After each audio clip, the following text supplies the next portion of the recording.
पिठोरिया गोलीकांड का पुलिस ने आज उद्भेदन कर दिया। ग्रामीण एसपी गौरव गोस्वामी के द्वारा आज कमरा नंबर 307 समरनालय भवन में प्रेस वार्ता का आयोजन किया गया, जिसमें बताया गया कि किस तरह से किया गया था और कैसे अपराधियों को पकड़ा गया। मौके पर क्या कुछ जानकारी दी गई, आइए आपको सुनाते हैं।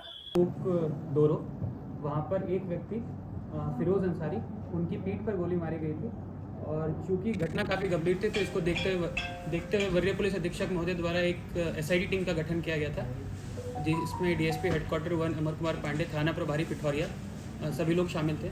जब इस टीम के द्वारा जगह पर छापेमारी की गई और जितनी भी तकनीकी और भौतिक साक्ष्य उनका एग्जामिनेशन किया गया, उसके उपरांत हम लोग को 2 व्यक्तियों के नाम आए।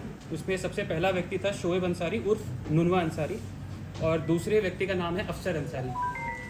और इसी आलोक में जो एसआईटी की टीम थी उसके द्वारा जगह जगह पर रेड मारा जा रहा था। और जब इस टीम के द्वारा रेड मारा जा रहा था तो सबसे पहले एक व्यक्ति जिसका नाम नुन्नुवा अंसारी है उसे हिरासत में लिया गया था। और जैसे ही जो अफसर अंसारी है उसको इस बात की जानकारी मिली कि नुन्नुवा अंसारी को पुलिस ने हिरासत में ले लिया है, तो उसने जाके कोर्ट में सरेंडर कर दिया अफसर अंसारी ने।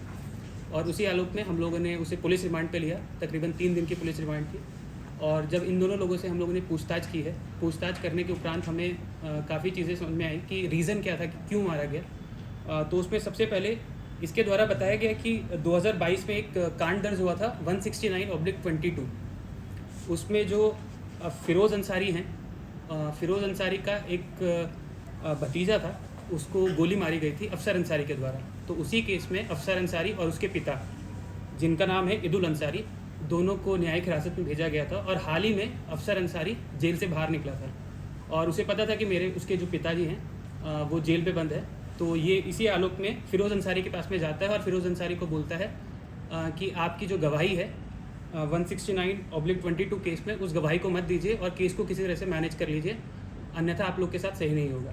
तो इसी आलोक में जब फिरोज़ अंसारी हैं, जब इस चीज़ के लिए एग्री नहीं करते हैं, तो अफसर अंसारी और जो उसके साथ में जो व्यक्ति आया था नुनवा अंसारी, उन लोगों ने उसके ऊपर फायरिंग की और पीठ पर गोली मारी। आपको बता दें कि जो अफसर अंसारी है उसका आपराधिक इतिहास भी है। तकरीबन 4 या 5 केसेस हैं जिसमें वह पूर्व में भी जेल जा चुका है। सारे कांड जो हैं पिठौरिया थाना से संबंधित ही हैं। सबसे पहला कांड है 169/22, दूसरा 142/25, 144/25, 145/26। तो टोटल एक तरह से 4 केसेस हैं इसके ऊपर दर्ज। और जब्ती में हम लोगों ने 7.6 mm का एक पिस्टल है वो जब्त किया है। इसके अलावा एक ज़िंदा गोली भी हमें मिली है और जो बाइक का प्रयोग इन लोग के द्वारा किया गया था वह बाइक भी हम लोग के द्वारा जब्त कर ली गई है। बंदूक वगैरह कहाँ से लेकर आ जाता है? देखिए, इस पर हम लोग अनुसंधान कर रहे हैं कि लोग कहाँ से सप्लाई करता है और कहाँ पे मतलब सप्लायर्स कौन है, इनको बंदूक मिलती कहाँ से है, और इसके अलावा कहाँ पे और इनके जो सहयोगी हैं वो कहाँ पे रहते हैं। उस चीज़ पे हम लोग अनुसंधान कर रहे हैं और उससे जो भी जानकारी मिलेगी उस आप लोग को अवगत कराया जाएगा। कितनी गिरफ्तारी पूरी हो चुकी है?